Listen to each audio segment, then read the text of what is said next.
Get back to Marc Faber, Dr. Bloom, Bloom and Doom.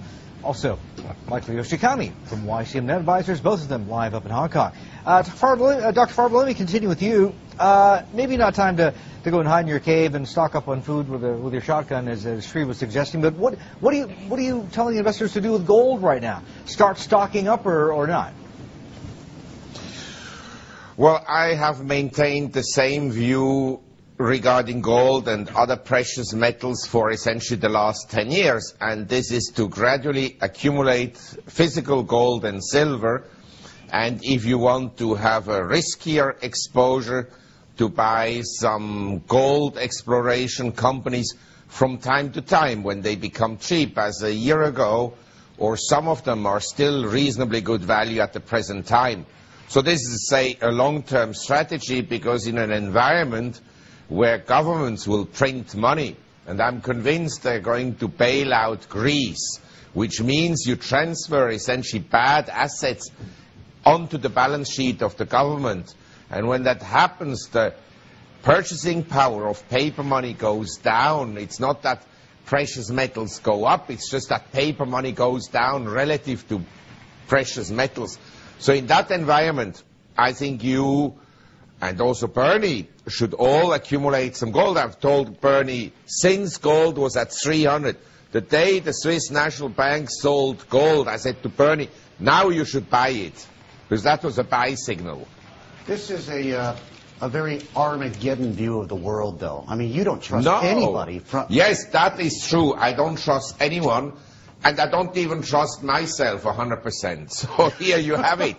Yeah, sure. How can you trust yourself? You have to be. We are all humans. We make mistakes. Can I bring Mike into this quickly before we bring Karen into this chat here? You look skeptical. I've known you for a long time. I can read your body language. You know what it comes down to, Bernie? I think that Mark has a lot of great points. I think the reality of the end game I don't agree with. I think they're all concerns. Look him in the eye and say that. No, that's okay. Who knows? Well, guys, to that I have Michael, to say. Sorry, guys. No, what I want to say. Fan mail here for Michael, but Dr. Doom, we do have some notes for you. Is China boom, boom and boom, or boom, boom and doom? Thoughts? Well, I want to tell you exactly what I think about China and also about the world. I think the growth, such as we have at the present time in China, is completely unsustainable in the long run.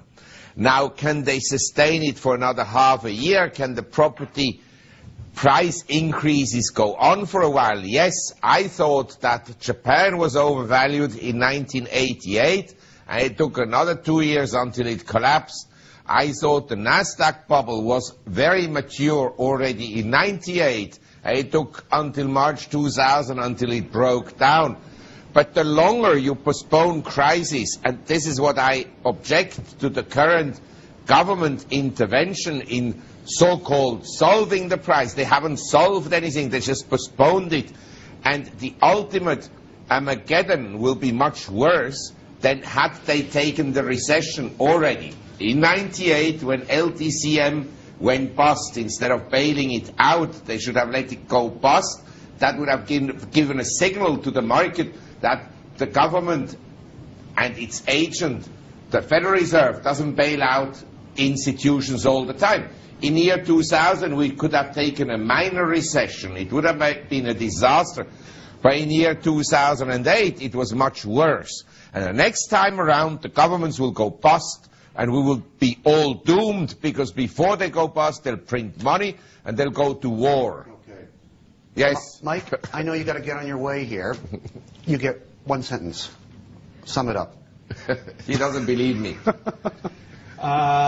Look for concerns, but don't be paranoid. Don't be paranoid. That's my one sentence.